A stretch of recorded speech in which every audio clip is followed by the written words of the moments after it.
BRS లో కలహాలు తారాస్థాయికి చేరాయా? హరీష్ రావుపై కేసు నమోదు కావడంతో పార్టీ పగ్గాలు చేపట్టేందుకు కవితకు రూట్ క్లియర్ అయిందా? లీడర్షిప్ కోసం ఫ్యామిలీలో జరిగిన చర్చ ఏంటి? కేటీఆర్ తర్వాత కవిత తెరపైకి రావడానికి కారణాలేంటి? బీఆర్ఎస్ అధినేత కేసీఆర్ తర్వాత ఆ పార్టీ పగ్గాలు ఎవరు తీసుకుంటున్నారు? తొలుత కేటీఆర్కే పగ్గాలని నేతలు భావించగా అనూహ్యంగా కవిత తెరపైకి రావడానికి కారణాలేంటి? అధినేత ఆలోచన ప్రకారమే అంతా జరుగుతుందా?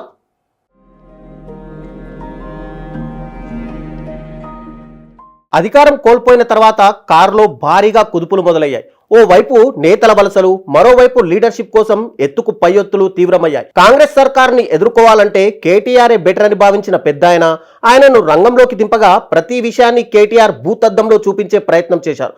ఈలోగా ఫోన్ ట్యాపింగ్ కేసు, ఫార్ములా ఈ రేస్ వ్యవహారం కేటీఆర్ మెడకు చుట్టుకోవడంపై కేసులు నమోదు కావడం చకచకా జరిగిపోయాయి. ప్రస్తుతం ఆ కేసుకు సంబంధించి దర్యాప్తు లోతుగా జరుగుతుండగా రేపో మాపో కేటీఆర్ అరెస్ట్ కావడం ఖాయమంటూ ప్రచారం సాగడంతో ఒకవేళ కేటీఆర్ అరెస్టే అయితే పార్టీ పగ్గాలు ఎవరు చేపట్టాలనే దానిపై కేసీఆర్ మల్లగుల్లాలు పడ్డారని, హరీష్ రావుకి పగ్గాలు అప్పచెప్పేందుకు కేటీఆర్ కవిత మొగ్గు చూపలేదని గుసగుసలు వినిపిస్తున్నాయి. పార్టీ పగ్గాలు కొద్ది రోజుల పాటు కవితకు ఇస్తే బెటర్ అని కేసీఆర్ చర్చించుకున్నారని, ఆ తర్వాత ఆమె పేరు తెరపైకి రావడం, ఆపై తెలంగాణ జాగృతి సభ్యులతో సమావేశం కావడం చకచకా జరిగిపోయాయని సమాచారం.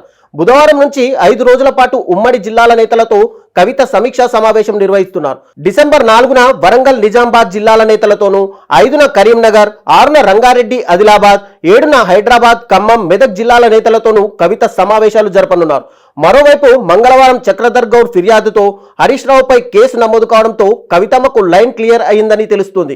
కేసీఆర్ సైతం తన కూతురుకు కొన్ని సలహాలు, సూచనలు చేశారని, దాని ప్రకారమే ఆమె అడుగులు వేస్తున్నారని తెలుస్తుంది. రేవంత్ సర్కారు ఏడాది సందర్భంగా బీఆర్ఎస్ లో చాలానే మార్పులు చోటు చేసుకుంటున్నాయని, సరిగ్గా ఏడాది పాటు పార్టీని నడిపించిన కేటీఆర్ ఇప్పుడు దూరంగా ఉండడంతో పార్టీ పగ్గాలు కవిత చేతికి వచ్చాయని, ఈమె కూడా ఏడాది పాటు కొనసాగుతారా, మధ్యలో మళ్ళీ ఏమైనా మార్పులు జరుగుతాయా అన్న ప్రశ్నలు గులాబీ శ్రేణుల్లో మొదలైందని సమాచారం.